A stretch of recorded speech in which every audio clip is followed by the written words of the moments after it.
Phone এসেছিল। উনি বললেন কি ওই পাকিস্তানের লোক কিডন্যাপ করেছে ওনাকে, অন ডিউটি অ্যারেস্ট করে নিয়েছেন, অন ডিউটিতে ছিলেন উনি। আপনার সঙ্গে লাস্ট কখন কথা হয়েছে? আমার সাথে পরশু রাতে কথা হয়েছে ওনার সাথে। কত বছর ধরে চাকরি করছেন? এই 17 বছর রানিং হচ্ছে। কি চাইছেন আপনারা, কি চাইছেন পরিবারের পক্ষ থেকে? আপনি তো স্ত্রী। একটা স্ত্রী কি চাইবেন বলুন, কি সহি সালামত ঘরে চলে আসুন উনি। সরকারের কাছে কি আবেদন করছেন? এইটাই আবেদন কি তাড়াতাড়ি ওনাকে ছেড়ে দেওয়া হোক।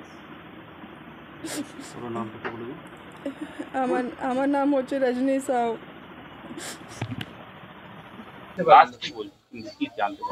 আপনাদের সহযোগিতা আমরা চাই।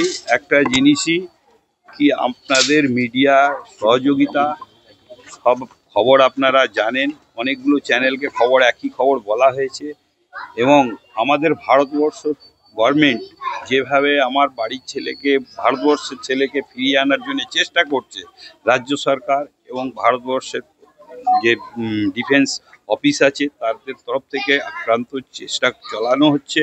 আমাদেরও আশাবাদী আমরা কি আমাদের বাড়ির ছেলে বাড়িতে ফিরে আসবে। জানতে পারলেন কালকে? ঘটনাটা পরশুদিন হয়েছে, আমরা আজকে জানতে পেরেছি দুপুরবেলার দিকে। সকালের দিকে কেউ বাড়ির লোক, আমি তো দাদা, আমি দুপুরবেলা জানি। কি করে জানলেন? মানে কি জানানো? আমাকে ফোন করে জানানো হয়েছে কি এইরকম একটা ঘটনা ঘটেছে, আমরা ক্লান্ত, আমরা বুঝতে পারছি না কি করব। কারা ফোন করেছিল? ওনার মিসেস, ভাইয়ের মিসেস ফোন করেছিল আমাকে। না, মিসেসকে কি জানানো হয়েছে?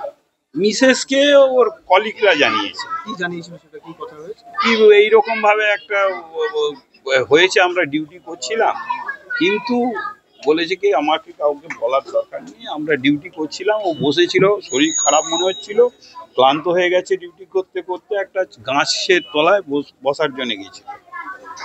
ওই বসে চোখটা ঝিমিয়ে পড়ে, সেই সময় এসে ওই পাকিস্তান আর্মি ওর আর্মস এবং ওকে ধরে নিয়ে চলে যায়। সেইটা আমরা জানতে পেরে, সেইটা ক্লিয়ারেন্স আমরা তো বুঝতে পারিনি, আমরা ক্লিয়ারেন্স পেয়েছি আজকে সকাল থেকে, দুপুরবেলার মধ্যে ক্লিয়ার হয়েছে যে হ্যাঁ এই ঘটনাটি ঘটেছে।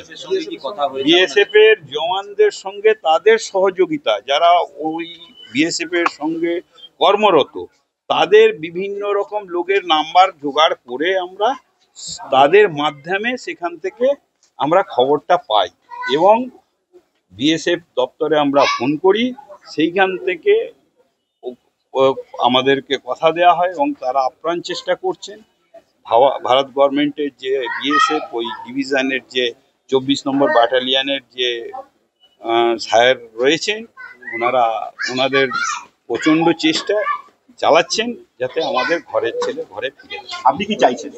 আমি চাইছি আমার ছেলে, যে ভারতবর্ষের ছেলে, আমাদের বাড়ির ছেলে, আমাদের যত তাড়াতাড়ি সম্ভব ভারত সরকার এবং রাজ্য সরকার, এখানকার প্রশাসনের মাধ্যমে, আপনাদের মিডিয়ার মাধ্যমে আলোচনার ভিত্তিতে যেন সুস্থ পরিবেশে ফিরে আসে। ভারতের বর্ডারের মধ্যেই ছিল না ভারতের বর্ডারের বাইরে চলে গেছিল সেটা তো আমরা বলতে পারবো না কোথায় ভারতের বর্ডার, আমরা তো ওখানে পৌঁছাইনি। আমরা শুনেছি ভারত বর্ডার এরিয়াতেও ডিউটি করছিল, ভারত পাকিস্তান বর্ডার এরিয়াতে